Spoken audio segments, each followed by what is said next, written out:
এই অধ্যায়ে আমরা লেখাকে সুপারস্ক্রিপ্ট এবং সাবস্ক্রিপ্ট এবং ফরম্যাটের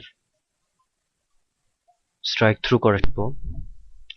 আমরা মাইক্রোসফট ওয়ার্ডের মতো এক্সেলেও আমরা আমাদের প্রয়োজন অনুযায়ী কোনো লেখাকে সুপারস্ক্রিপ্ট, সাবস্ক্রিপ্ট, এখন লেখার মাঝখানে স্ট্রাইক দিতে পারি বা স্ট্রাইক থ্রু দিতে পারি। যে লেখাটির তে স্ট্রাইক থ্রু ব্যবহার করতে চান সেই সেলের অথবা সেই ওয়ার্ডটি সিলেক্ট করুন। আমরা কিবোর্ডের সাহায্যে ব্যাপারটা দেখতে পারি। প্রথমে আমরা প্রপার্টিজের মাধ্যমে দেখে নেব যে লেখাটিকে সুপারস্ক্রিপ্ট, সাবস্ক্রিপ্ট বা স্ট্রাইক টু দিতে হবে সেই লেখাটি সিলেক্ট করুন। নাম্বার প্রপার্টিসে ক্লিক করুন, ফন্টে ক্লিক করুন। এখানে এফেক্টে রয়েছে স্ট্রাইক থ্রু, দেখতে পাচ্ছেন লেখার মাঝখান দিয়ে একটি দাগ চলে যাবে। দেখতে পাচ্ছেন এখানে লেখার মাঝখান দিয়ে একটি দাগ চলে গেছে। আপনি যদি কোনো লেখা নির্দিষ্ট লেখাতে স্ট্রাইক টু ব্যবহার করতে চান তাহলে সেই সেলটিতে ডাবল ক্লিক করে লেখা বা ওয়ার্ড সিলেক্ট করুন। এখানে দেখতে পাচ্ছেন যখন আমরা ভিতরে প্রবেশ করে লেখাকে সিলেক্ট করেছি তখন কিন্তু আমাদের নাম্বার এই প্রপার্টিসটা অ্যাক্টিভ নয়, অর্থাৎ কাজ করবে না। তাই আমরা কিবোর্ড থেকে শর্টকাট ব্যবহার করে এই অপশনের ভিতরে অর্থাৎ নাম্বার প্রপার্টিসে ঢুকে যেতে পারি। আর সেই নাম্বার প্রপার্টিসে ঢোকার জন্য আমরা কন্ট্রোল শিফট একসাথে ধরে রেখে এফ চাপতে পারি। ফলে আমরা ফরম্যাট সেলে চলে আসব এবং সেখান থেকে আমরা কাজটা সম্পন্ন করতে পারবো। দেখতে পাচ্ছেন সম্পূর্ণ হয়ে গেছে। একইভাবে আমরা নাম্বার প্রপার্টিস অ্যাক্টিভ যদি থাকে এখানে ক্লিক করে নাম্বার প্রপার্টিসে ঢুকে তারপরে স্ট্রাইক থ্রু বাতিল করতে পারি এবং ভিতরের লেখাকে স্ট্রাইক থ্রু দিতে বা বাতিল করতে যেহেতু নাম্বার প্রপার্টিসটা অ্যাক্টিভ নয় সেক্ষেত্রে আমরা কন্ট্রোল শিফট ধরে রেখে অ্যাপ চাপতে পারি অথবা কন্ট্রোল চেপে ধরে রেখে ওয়ান চাপলেও আমাদের সেই ফরম্যাট সেলস প্রপার্টিসটা চলে আসবে। সেখান থেকে আমরা স্ট্রাইক থ্রু দিতে পারি এবং বাতিল করতে পারি। তো এখন আমরা দেখব কিভাবে আমরা গাণিতিক কাজটি সম্পন্ন করতে পারি বা প্রয়োজনীয় কোনো অংশকে সুপারস্ক্রিপ্ট এবং সাবস্ক্রিপ্ট করতে পারি। আমরা যদি একটি সূত্র লিখতে চাই,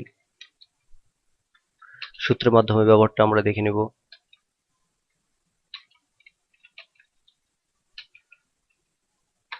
এখানে আমরা দেখতে পাচ্ছি a plus B whole square equal to a square plus 2ab plus b square, but এখানে যে 2টা আছে স্কয়ারটা এটা আরো উপরে ওঠা প্রয়োজন ছিল কিন্তু উঠছে নাই।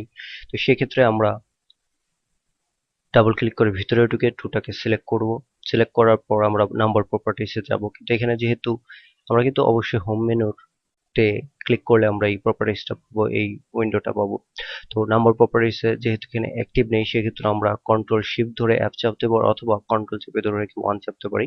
ফলে আমাদের ফরম্যাট সেল প্রপার্টিসটা আসবে। সেখান থেকে আমরা সুপারস্ক্রিপ্ট ক্লিক করলে লেখাটা উপরের দিকে উঠে যাবে। দেখতে পাচ্ছেন এখন কিন্তু স্কোয়ারটা সুন্দর করে হয়ে গেছে। ঝুম করে কাছে নিয়ে আসা হলো। দেখতে পাচ্ছেন এখন স্কোয়ারটিকে সুন্দর হয়ে গেছে। এভাবে আমরা একসাথে এই দুটোকে করতে পারি। প্রথমে এই 2টাকে সিলেক্ট করে কন্ট্রোল চেপে ধরে রেখে পরে 2টাকে সিলেক্ট করুন অথবা শিফট চেপে ধরে রেখে কাজটা করতে পারেন। শিফট চেপে ধরে রেখে কাজটা করলে সম্পূর্ণটা হয়ে যায়। আর যদি এই ক্ষেত্রে সিলেকশন না হয় তাহলে একটা একটা করেই করতে হবে। এখানে আমাদের সিলেকশন হচ্ছে না, কন্ট্রোল চেপে ধরে রেখে, তাই একটা একটা করেই করা অর্থাৎ করতে হবে। সিলেক্ট করার পর কন্ট্রোল চেপে ধরে রেখে ওয়ান চাপলে আমাদের নাম্বার প্রপার্টিসে পৌঁছে যাব। সেখান থেকে সুপারস্ক্রিপ্ট ক্লিক করে ওকে দিতে হবে। তারপরে যেটাকে করতে হবে সেটাকে চেপে ধরে কন্ট্রোল শিফট চেপে ধরে রেখে অ্যাপ চাপলেও আমাদের নাম্বার অর্থাৎ ফরম্যাট সেলস প্রপার্টিসটা আসবে। সুপারস্ক্রিপ্ট করে ওকে করতে হবে। পরে দেখতে পাচ্ছি স্কোয়ার হয়ে গেছে।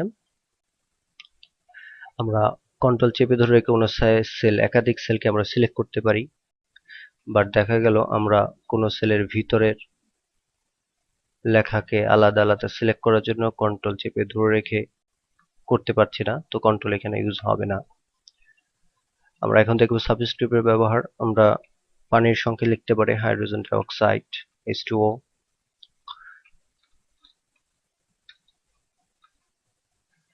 এখানে 2টা হাইড্রোজেন, 2টি অণু, এই অণুর 2 নিচে থাকা উচিত, H2 এর নিচে অর্থাৎ H এর নিচে থাকা উচিত।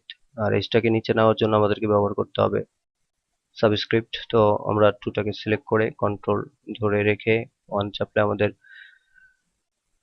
ফন্ট প্রপার্টিসটা চলে আসবে, ফরম্যাট সেলটা প্রপার্টিস চলে যাবে, আমরা সাবস্ক্রিপ্ট ক্লিক করব, ওকে ক্লিক করব, ফলে দেখতে পাচ্ছেন এখানে অন্যটা কিন্তু নিচে চলে এসেছে। তো এইভাবে আমরা সুপারস্ক্রিপ্ট সাবস্ক্রিপ্ট ব্যবহার করতে পারি।